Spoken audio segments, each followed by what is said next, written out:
I'm willing to bet that most of my audience knows what the map packs are, and so I don't really think they need much of an introduction, but for those of you who don't know, these are basically the gauntlets before the gauntlets. They are a completely abandoned feature that even the developer thinks are bad. However, there really isn't a good way to get rid of them because the map packs are actually more important to the game's progression than the gauntlets. The map packs give gold coins, and the only other ways to get gold coins are built-in Easter eggs in the game, and or getting them from the official RobTop levels, so they are a very, very important part of the game's progression, and if you got rid of the map packs, you'd get rid of a means of getting one of the hardest stats to obtain in this game. That being said, this might make you wonder, why are the map packs abandoned? Why are they such a taboo feature? And that's because despite the fact you are forced to play these levels specifically for the game's core progression, the levels themselves are terrible.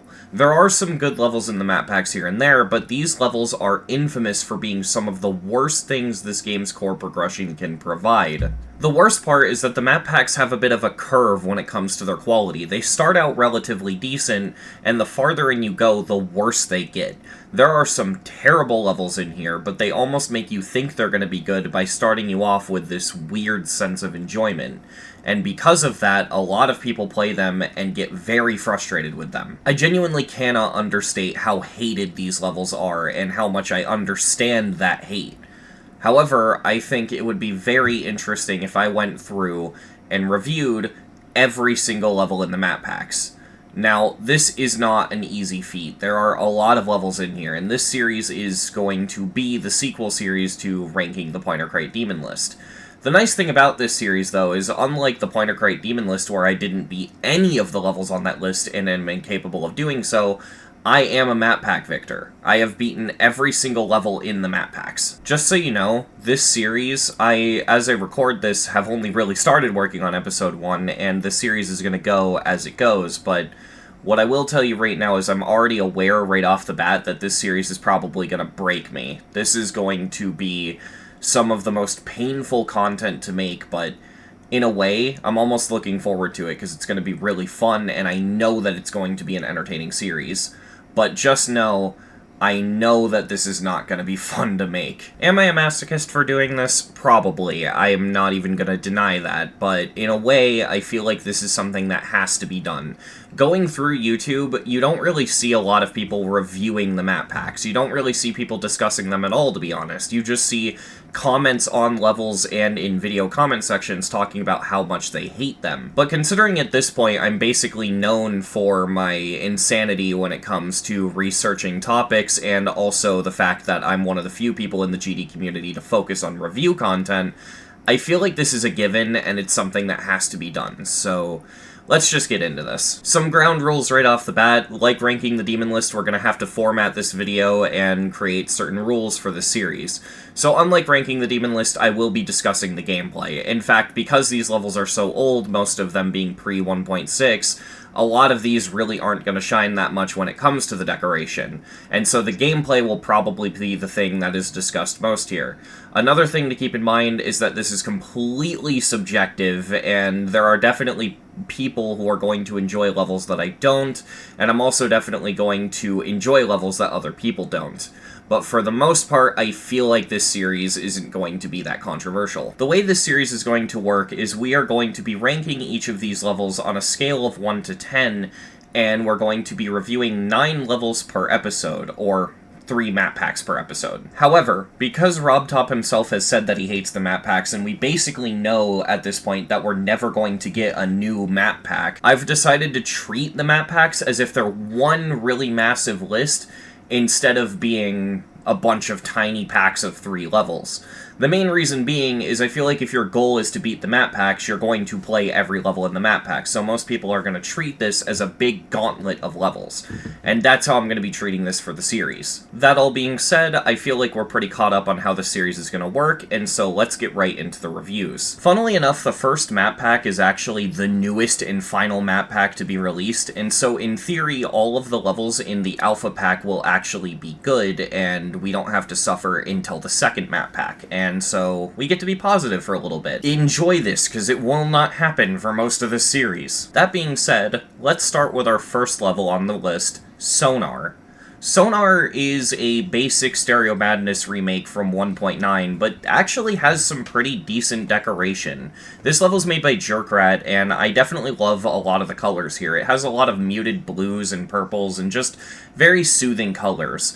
Unlike most Stereo Madness remakes, this one actually had the creativity to seek out a different song entirely in Stereo Madness 2, making this level feel almost like a sequel to Stereo Madness rather than just a remake. One thing I want to point out as a detail that's kind of subtle but I really appreciate about this level is that the 3D is correct throughout the entire level. This is something that people mess up on to this day, let alone back in 1.9, but basically people would layer the 3D incorrectly so it didn't make sense from a perspective point of view, however you want to phrase that, I don't know. And my point is, basically the 3D would look off, and in this level there isn't a single moment where the 3D is incorrect. No blocks are missing it, all the blocks that have it do it correctly, even down to the point where the slopes have proper 3D. It's actually kind of nice to see, and gives this level a general extra feel when it comes to the polish.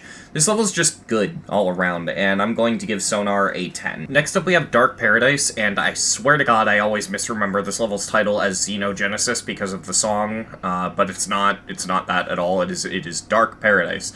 And this level is kind of a step down from the previous one, however it is still good, which means that it's definitely above average for the map packs, that's for sure. This level's gameplay is kind of just okay. I don't really think it is the best, though, because for a decent chunk of the level it's auto, and the drop is a very anticlimactic, slow-paced wave. I remember finding it really cool when I was really bad at the game, because holy shit, the wave game mode, but I'm actually capable of playing it. But now I'm actually capable of playing hard waves, so this just feels really boring. The level itself does look pleasing, and it does have some unique gameplay moments here and there. I really like the first coin, but unfortunately too much of this level is auto for my liking, and in particular the ship parts and this UFO, which is mostly just auto, and when it's not auto, you just kinda go straight. Yeah, this level's gameplay is not the greatest, and because of that, I will be giving Dark Paradise a 9 out of 10. The main reason this is 9 out of 10 is because I still enjoy playing this level, I still think it looks pleasing, and also, keep in mind, we're reviewing the map packs here. The bar is really low. So next up we have ReTraY, and this level's kind of a fan favorite, and a lot of people would argue this is the best level in the map packs. I hate to disappoint you, but I think this is the worst level of the Alpha Pack. Now, don't get me wrong, that still means the level is good. The Alpha Pack is the best pack out of the map packs, which, yeah, setting the tone for being very grim for the rest of the series, but, yeah, ReTraY, in my opinion, is a level that has not been done many favors with its age. It's kind of funny, actually, because if this level never received an update, I think it would actually be the best level of the map packs, but I really just don't like what the updates have done to this level. The random 2.1 shopkeeper is already very out of place and doesn't fit the level very well, but the way it opens its mouth is just jarring for a level that really doesn't have a lot of moving objects. I know there's a couple, but most of them are used tastefully, and I do think it is possible to add modern stuff to this old level and have it work. I do like the way the beginning of the level looks, for example, with this little crane thing with the guy on it, but the robot's just super out of place. Oh, and also, why does the wave have a click counter if you can do it in just 3 clicks? That doesn't really seem to serve a purpose. Like, at the very least, if you're gonna shoehorn in and force a click counter into your level via an update, make it matter. You know what I mean? Like, there's a free coin at the end that you get just by touching a little heart on the end screen, so why not move that coin to the end of the wave and make it so that you have to do the wave in 3 clicks to get the coin? That would be a great idea, but this level just doesn't do that and drops the ball. Here's the thing, though. Even if this level never received an update, it probably still wouldn't be perfect in my eyes. I really don't get this final mini UFO and why it's like this. Now, don't get me wrong, if you don't know, it's a really fun section because it gives you a really good adrenaline rush, but eventually you realize it's just auto and you feel nothing when you get here, so, you know, I don't know, just weird choice. I'm conflicted on it. On one hand, if you don't know, it's cool. On the other hand, if you know, it's lame, so, I don't know. But yeah, this level is not perfect, but of course, it's still good, especially for the map packs, so I'm going to give this one an 8 out of 10. Alright, so next up we have Level Easy by Cody, and this is where I need to discuss a thing with the map pack levels. So with the alpha pack before, we had our expectations set what I think is way too high, and we're going to be expecting new levels from like 1.9 to 2.0 and all that sort of stuff, and some of them might even be updated. And while that will occasionally happen, for the most part, a lot of the levels in here are going to look like this because they're old, and because of that, I'm going to be adjusting my sort of review and my mentality going forward to basically review them in the context of when they were made. This isn't really me trying to be unbiased or anything, it's more just me trying to be fair because I want to compare these levels to what existed at the time, because I think it'd be really unfair to go, this level isn't as good as ReTraY, because no shit, it's an old level. And because of that, well, objectively, I think we can agree that something like Sonar or ReTraY will be better than a level like Level Easy, because they're just newer and have more going on. I can still like these levels, and so in some cases you might have a weird moment where a level like Level Easy by Cody has a higher score than ReTraY.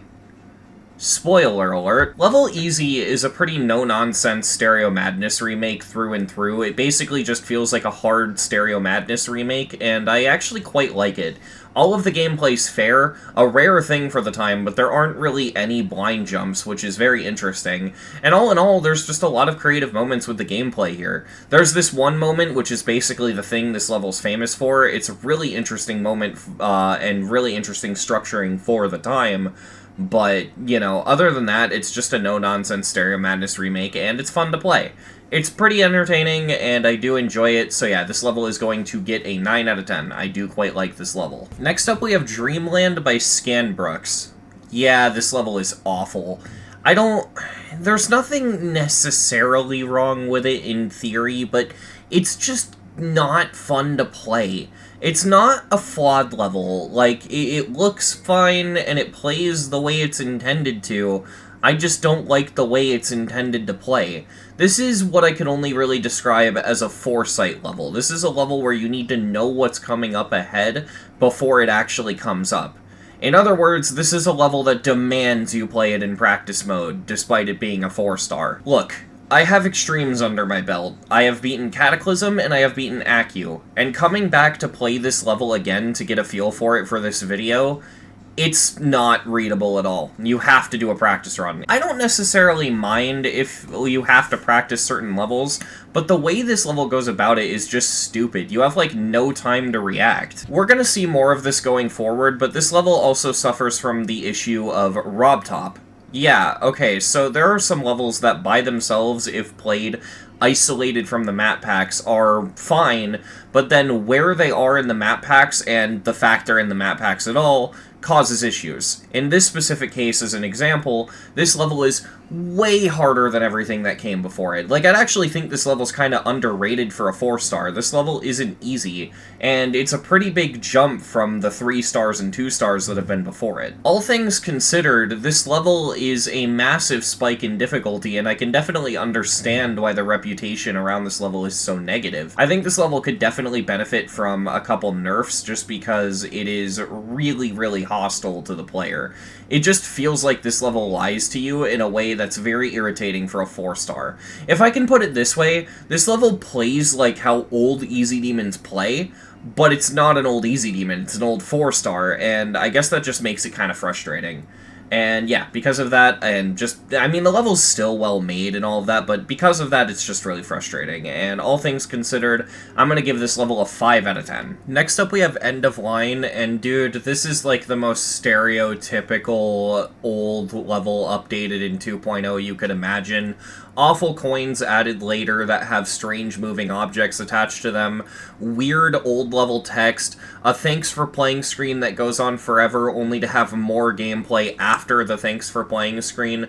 This level is just so... it aged like milk. Okay, so I actually quite like this level. Yeah, okay, so I get it. Everything I just said should imply that this level's bad, and don't get me wrong, it's not high quality or anything, but there's just something charming about this level. Almost all the gameplay is fun, and I say almost because if you go for the coins are not fun. They're basically just hidden touch trigger moving object triggers that you have to, like, find and touch, and just weird coins. Don't go for them, but, like, there's just something charming about this level's gameplay. It's also kind of creative with the fact that you can pick between the top and bottom path. The diverging paths don't last that long, but it's still kind of neat that it's there. I personally prefer the bottom path. Don't get me wrong, there's definitely something off about this level's gameplay that I can't deny, but it doesn't play badly, and call it Stockholm Syndrome, but I do actually kind of like this level. Something about it is just really fun to me. Albeit, it is just charm, and this level does have a very obvious set of flaws, and because of that, I'm going to give this level a 7 out of 10. Next up we have Back on Track RM. I'm assuming RM meaning remake, so this is Back on Track Remake by Zenthik Alpha. This level is pretty much what the name says. It's just a Back on Track remake, and there's nothing really special to it, to be honest. It just feels like Back on Track with slightly worse gameplay and a couple Dreamland blind click moments. But aside of that, it's just a no-nonsense, pretty average, just Back on Track remake, and there's nothing much to say here.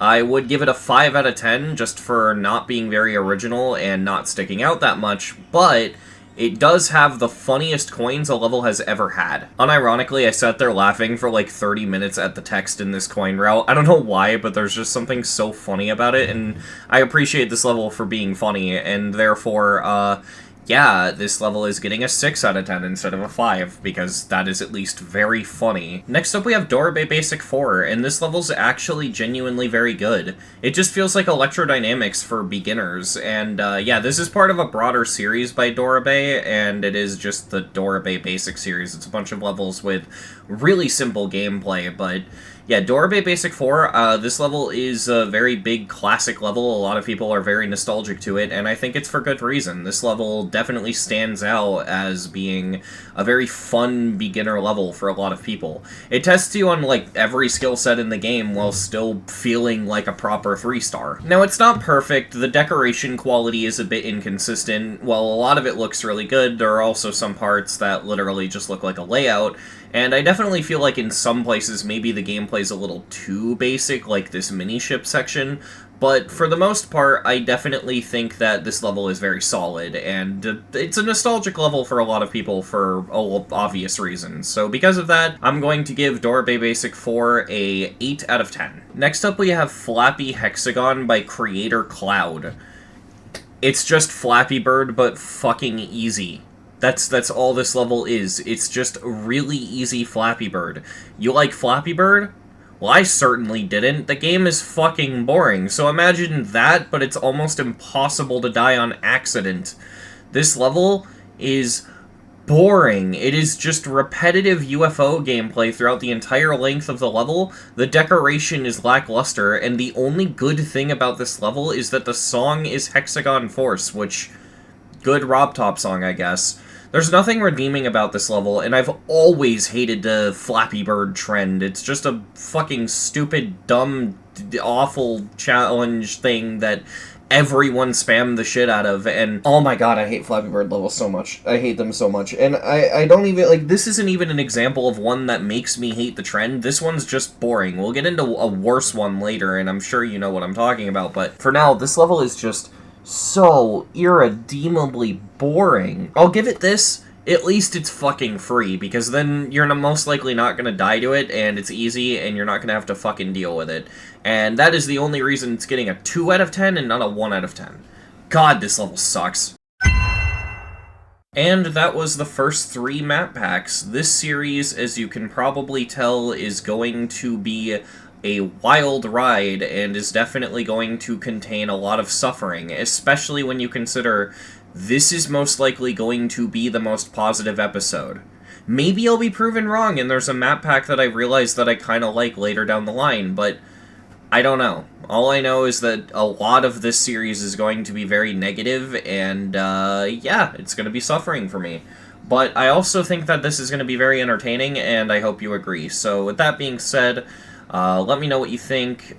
Definitely let me know if you enjoyed this episode, and future episodes will actually be better than this, because You know, the levels, especially towards the beginning, are kind of just, like, weird. The farther we go, the more unique, to the level's detriment, the levels are going to get, and so there's going to be a lot more to say about the levels in the future, but for now, this is just a sort of taste of what's to come. So definitely let me know what you think. I'm definitely excited to work on this series. God, that's the most masochistic thing I've ever said. I'm excited to work on a series reviewing the map packs. Dear God, what is wrong with me? What am I doing with my life? But yeah, I am, in a weird way, looking forward to reviewing all the map packs, and I hope you are looking forward to watching me do this. Definitely like, subscribe, comment, usual YouTuber interaction reminder stuff, but yeah, subscribe so you don't miss an episode. This is going to be a series that I'll probably put out very quickly, because these aren't hard to make. And, yeah, that all being said, I hope you enjoyed, and thank you for watching.